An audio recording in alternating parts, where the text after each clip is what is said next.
Hey readers, I'd like to share with you a book called Thank You, Mr. Faulkner by Patricia Polacco.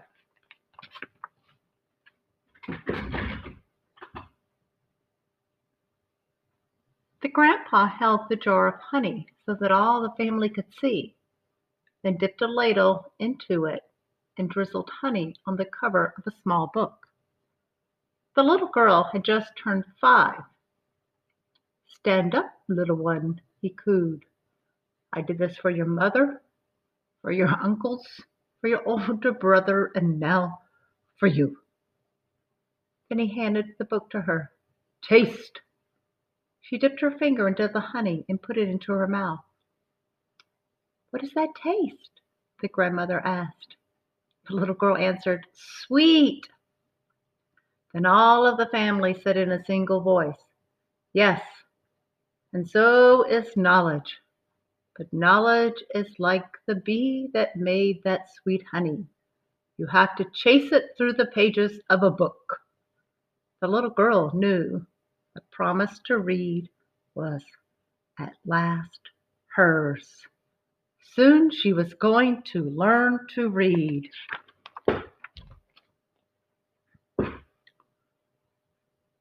Tricia, the littlest girl in the family, grew up loving books. Her schoolteacher mother read to her every night. Her red-headed brother brought his books home from school and shared them. And whenever she visited the family farm, her grandfather or grandmother read to her by the stone fireplace. When she turned 5 and went to kindergarten, most of all she hoped to read. Each day she saw the kids in the first grade across the hall reading, and before the year was over, some of the kids in her own class began to read. Not Tricia. Still, she loved being at school because she could draw. The other kids would crowd around her and watch her do her magic with the crayons. "In first grade, you'll learn to read," the brother said. In first grade, Tricia sat in a circle with other kids. They were all holding Our Neighborhood, their first reader, sounding out letters and words. They said b, b, b, o, boy, and l, look. The teacher smiled at them when they put the sounds together and got a word right. But when Tricia looked at a page, all she saw were wiggling shapes. And when she tried to sound out words, the other kids laughed at her. "Tricia, what are you doing in that book?" they'd say. "I'm reading," she'd say back to them. But the teacher would move on to the next person. Always when it was her turn to read, her teacher had to help her with every single word. While the other kids moved up into the second reader and the third reader, she stayed alone in Our Neighborhood. Tricia began to feel different. She began to feel dumb. The harder words got for the little girl, the more and more time she spent drawing. How she loved to draw, or just sitting and dreaming, or when she could, going for walks with her grandmother. One summer day, she and her grandmother were walking together in the small woods behind their farm. It was twilight. The air was sweet and warm. Fireflies were just coming up from the grasses. As they walked, Tricia said, "Grandmama, do you think I'm different?" "Of course," her grandmother answered. "To be different is the miracle of life.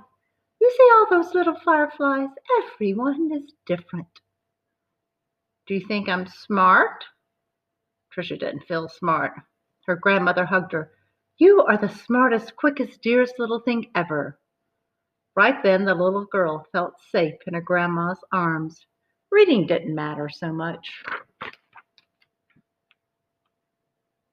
Tricia's grandma used to say that the stars were holes in the sky. They were the light of heaven coming from the other side.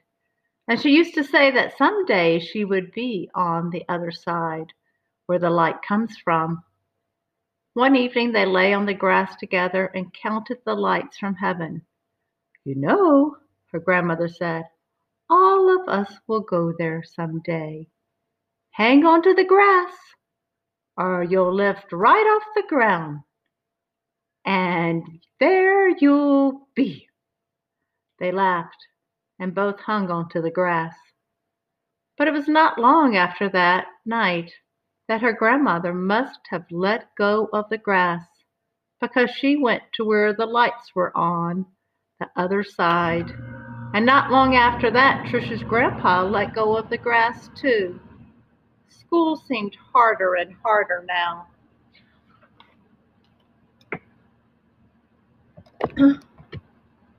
Reading was just plain torture. When Sue Ellen read her page, or Tommy Bob read his page, they read so easily that Trisha would watch the top of their heads to see if something was happening to their heads that wasn't happening to hers. And numbers were the hardest thing of all to read. She never added anything right. Line the numbers up before you add them, the teacher would say. But when Trisha tried, the numbers looked like a stack of blocks, wobbly and ready to fall. She just knew she was dumb. Then one day her mother announced that she had gotten a teaching job in California, a long way from the family farm in Michigan. Even though her grandma and grandpa were gone, the little girl didn't want to move. Maybe, though, the teachers and kids in her new school wouldn't know how dumb she was. She and her mother and brother moved across the country in a two-tone 1949 Plymouth. It took 5 days. But at the new school, it was the same. When she tried to read, she stumbled over words. The cat ran. She was reading like a baby in the 3rd grade. And when her teacher read along with them and called on Trisha for an answer, she gave the wrong answer every time. Hey, dummy, a boy called out to her on the playground. How come you are so dumb? Other kids stood near him and they laughed. Trisha could feel the tears burning in her eyes. How she longed to go back to her grandparents' farm in Michigan. Now Trisha wanted to go to school less and less. I have a sore throat, she'd say to her mother, or I have a stomach ache. She dreamed more and more and drew more and more, and she hated school. Then when Trisha started 5th grade, the school was all abuzz. There was a new teacher. He was tall and elegant. Everybody loved his striped coat and slick gray pants. He wore the neatest clothes. All the usual teachers' pets gathered around him. Stevie Joe and Alice Marie, Davy and Michael Lee. But right from the start, it didn't seem to matter to Mr. Falker which kids were the cutest, or the smartest, or the best at anything. Mr. Faulkner would stand behind Trisha whenever she was drawing and whispered, "This is brilliant, absolutely brilliant. Do you know how talented you are?" When he said this, even the kids who teased her would turn around in their seats and look at her drawings.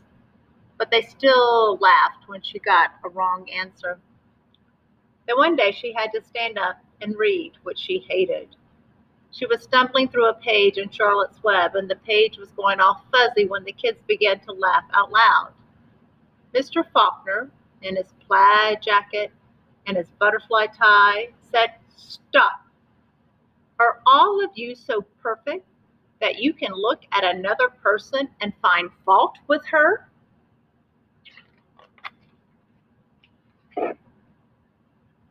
That was the last day anyone laughed out loud or made fun of her, all except Eric. He sat behind Trisha for 2 whole years, but he seemed almost to hate her. Trisha didn't know why. He waited by the door of the classroom for her and pulled her hair. He waited for her on the playground, leaned in her face, and called her Toad. Tricia was afraid to turn any corner for fear Eric would be there. She felt completely alone. The only time she was really happy was when she was around Mr. Faulkner. He let her erase the blackboards. Only the best students got to do that.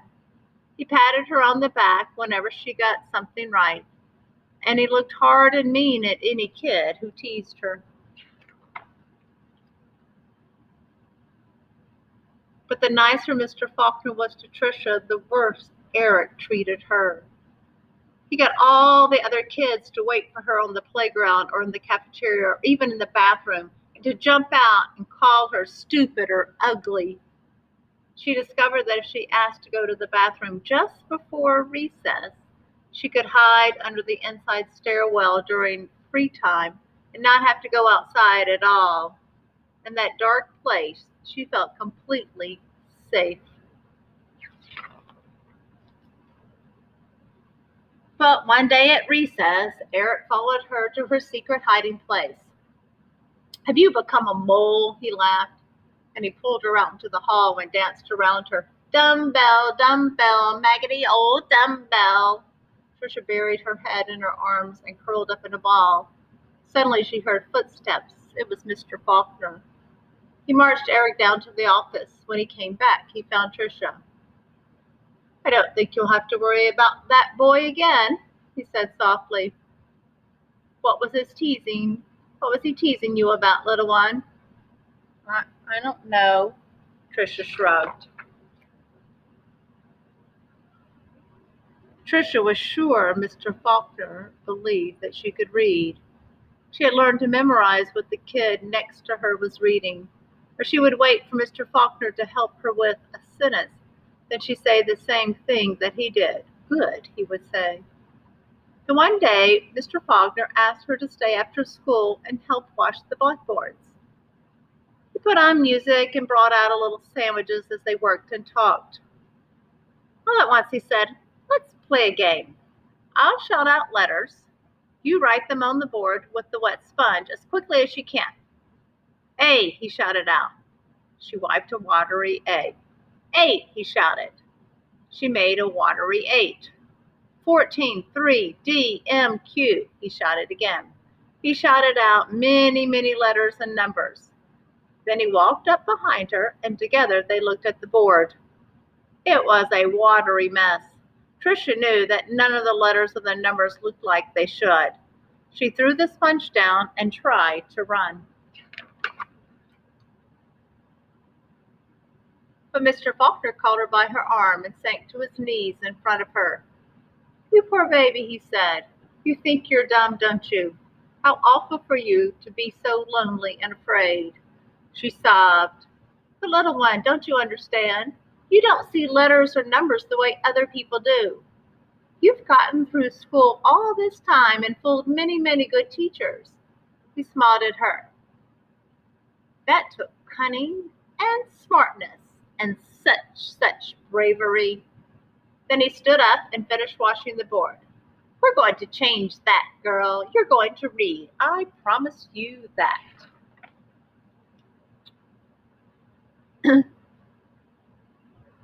Now, almost every day after school, she met with Mr. Faulkner and Mrs. Plessy, a reading teacher. They did a lot of things she didn't even understand. At first, she made circles in sand and then big sponge circles on the blackboard, going from left to right, left to right. Another day, they flicked letters on a screen and Tricia shouted them out loud.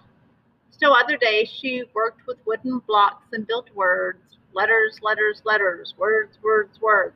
Always sounded them out, and that felt good. But though she'd read words, she hadn't read a whole sentence, and deep down she still felt dumb. And then one spring day, had it been 3 or 4 months since she had started, Mr. Faulkner put a book in front of her. She'd never seen it before. He picked a paragraph in the middle of the page and pointed at it, almost as if it were magic, as if light poured into her brain. The words and sentences started to take shape on the page as they never had before. She marched them off to Slowly she read a sentence, then another and another, and finally she'd read a paragraph, and she understood the whole thing. She didn't even notice that Mr. Faulkner and Miss Plessy had tears in their eyes. That night Tricia ran home without stopping to catch her breath. She bounded up the front steps, threw open her front door, and ran through the dining room to the kitchen. She climbed up to the cupboard and grabbed a jar of honey. Then she went into the living room and found the book on a shelf, the very book that her grandpa had shown her so many years ago. She spooned honey on the cover and tasted the sweetness and said to herself, "The honey is sweet, and so is knowledge. But knowledge is like the bee who made the honey. It has to be chased through the pages of a book." Then she held the book, honey and all, close to her chest. She could feel tears roll down her cheeks. They weren't tears of sadness.